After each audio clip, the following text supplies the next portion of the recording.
দেশের বেশ কিছু অঞ্চলসহ ঢাকার উপর দিয়ে বেশ কয়েকদিন ধরে মৃদু তাপ প্রবাহ বয়ে যাচ্ছিল। তবে পূর্বাভাস ছিল সপ্তাহ গড়ালে বৃষ্টিপাত হবে, হয়েছেও তাই। কয়েকদিনের তাপদাহের মধ্যে স্বস্তির বৃষ্টি ঝরেছে। এতে তাপমাত্রা কমে স্বস্তি এলেও ভোগান্তিতে পড়েন সাধারণ মানুষ, স্কুল কলেজের শিক্ষার্থীরা।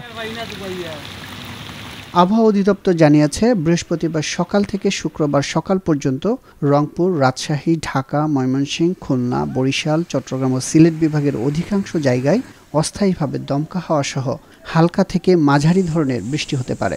শুক্রবার সকাল থেকে শনিবার সকাল পর্যন্ত রংপুর, রাজশাহী ও ময়মনসিংহ বিভাগের অধিকাংশ জায়গা এবং ঢাকা, খুলনা, বরিশাল, চট্টগ্রাম ও সিলেট বিভাগের অনেক জায়গায় অস্থায়ীভাবে দমকা হাওয়া সহ হালকা থেকে মাঝারি ধরনের বৃষ্টিপাত হতে পারে।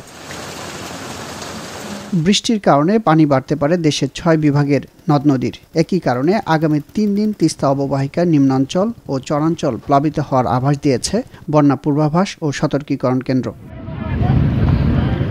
আবহাওয়া নিয়মিত বুলেটিনে বলা হয়েছে, আগামী ৩ দিন রংপুর ও এর সংলগ্ন উজানে অতি ভারী বৃষ্টিতে তিস্তা, ধরলা ও দুধকুমার নদীর পানি দ্রুত বাড়তে পারে। এদিকে পানি বাড়ছে চট্টগ্রাম বিভাগের গোমতী, মুহুরী, হালদা ও ফেনী নদীর। পূর্বাভাস কেন্দ্রের বুলেটিনে বলা হয়, সিলেট বিভাগে সুরমা ও কুশিয়ারা নদীর পানি কমেছে এবং বিপদসীমার নিচ দিয়ে প্রবাহিত হচ্ছে।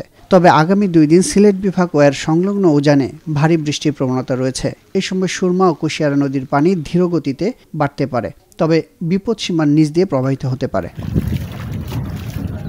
রাজশাহী বিভাগের গঙ্গা নদী ও তার ভাটিতে পদ্মা নদীর পানি বাড়ছে এবং বিপদসীমার নিচ দিয়ে প্রবাহিত হচ্ছে। পরবর্তী 24 ঘন্টায় গঙ্গা ও পদ্মা নদীর পানি স্থিতিশীল থাকতে পারে এবং তার পরবর্তী 4 দিনে পানি ধীরগতিতে কমতে পারে। বুলেটিনে বলা হয়, বরিশাল ও খুলনা বিভাগের উপকূলীয় বা জোয়ার ভাটা প্রবণ নদীর স্বাভাবিক জোয়ার দেখা যাচ্ছে। আগামী 24 ঘন্টায় উপকূলীয় অঞ্চলে ভারী বৃষ্টির প্রবণতা রয়েছে। এ সময় বরিশাল ও খুলনা বিভাগের উপকূলীয় নদীতে স্বাভাবিক জোয়ারের থেকে কিছু বেশি উচ্চতার জোয়ার হতে পারে।